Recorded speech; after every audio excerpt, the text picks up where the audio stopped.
भूमि या भवन के क्रय विक्रय से जुड़े विवादित मामले आए दिन सुनने और देखने को मिल रहे हैं। कई बार लोगों द्वारा फर्जी रजिस्ट्री कराए जाने के आरोप भी लगाए जाते हैं। इसकी मुख्य वजह आम लोगों में जानकारी का अभाव होना है। रजिस्ट्री से जुड़े नियमों की जानकारी न होने के कारण आम नागरिकों को बेवजह परेशानियों का सामना करना पड़ता है। संपत्ति का क्रय विक्रय रजिस्ट्रार कार्यालय के माध्यम से किया जाता है, यह बात तो सभी जानते हैं, लेकिन रजिस्ट्री की प्रक्रिया से अधिकांश लोग अनभिज्ञ रहते हैं। वर्तमान में रजिस्ट्री संपदा 2 प्रणाली के अंतर्गत ही की जाती है। उपपंजीयक शेख मोहम्मद नवाज ने न्यूज MP 21 से चर्चा के दौरान रजिस्ट्री की प्रक्रिया की जानकारी दी। उपपंजीयक नवाज ने बताया कि रजिस्ट्रार कार्यालय में संपदा 2 प्रणाली लागू है। इसमें eKYC के माध्यम से आवेदन प्रस्तुत किए जाते हैं। आवेदकों के दस्तावेजों की जांच कर आधार कार्ड का वेरिफिकेशन किया जाता है। इसके बाद खसरे में दर्ज नामधारी व्यक्ति द्वारा ही भूमि या भवन की रजिस्ट्री की जा सकती है। यदि किसी संपत्ति से संबंधित विवादित मामला है तो उसमें भी आपत्ति वही व्यक्ति दर्ज कर सकता है जिसका नाम खसरे में दर्ज हो।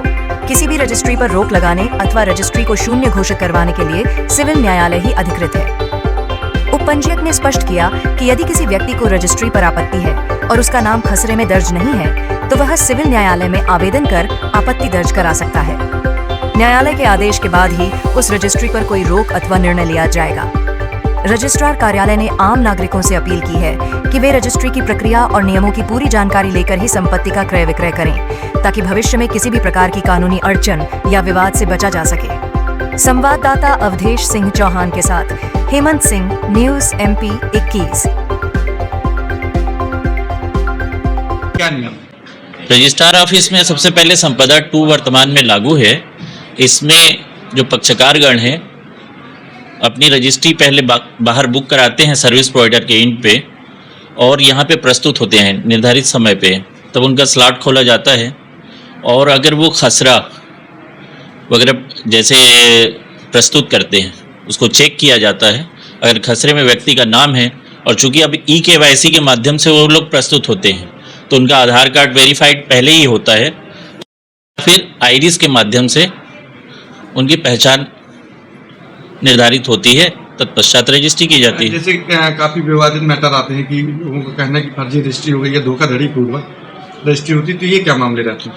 देखिए, अगर खसरे में नाम है, हम तो राजस्व के रिकॉर्ड से चलते हैं, है ना, तो खसरे में अगर नाम है व्यक्ति का और अगर eKYC के माध्यम से आता है यानी कि आधार उसका पहले ही वेरीफाइड हो जाता है तब रजिस्ट्री की जाती है। और इसके लिए लोगों को सलाह दी जाती है, अगर कोई पूछता है कि हमें साहब स्टे लगवाना है रजिस्ट्री में, तो इसके लिए पक्षकार को ये सलाह दी जाती है कि वो माननीय सिविल न्यायालय में वाद दायर करे और स्थगन की कॉपी के साथ प्रस्तुत करे, जिसके पश्चात हम रजिस्ट्री पे से इनकार कर सकते हैं माननीय सिविल न्यायालय के स्थगन के पश्चात। अगर कोर्ट की मतलब प्रोसेस में टाइम लगता है तो इस बीच अगर रजिस्ट्री हो गई तो? देखिए, अगर खसरे में नाम है, राजस्व रिकॉर्ड में नाम है, तो हमारे पास कोई अधिकार नहीं है कि हम अब मनमानी तरीके से कोई रजिस्ट्री को रोक सकें। ये माननीय न्यायालय के पास ही पावर है। आपत्ति के आधार पर रजिस्ट्री नहीं रोकी जा सकती, ये माननीय न्यायालय का ही अधिकार है कि वो चाहे किसी केस में स्थगन जारी कर सके। इवन हमारे द्वारा की गई रजिस्ट्री को भी शून्य करने का पावर माननीय सिविल न्यायालय में निहित है। क्या नाम है आपका? शेख मोहम्मद नवाज, वरिष्ठ उपपंजीयक कटनी। किसी भी शिकायत, समस्या, भ्रष्टाचार, आपराधिक गतिविधियों और समसामयिक घटनाओं की जानकारी हमारे WhatsApp नंबर पर आप भेज सकते हैं।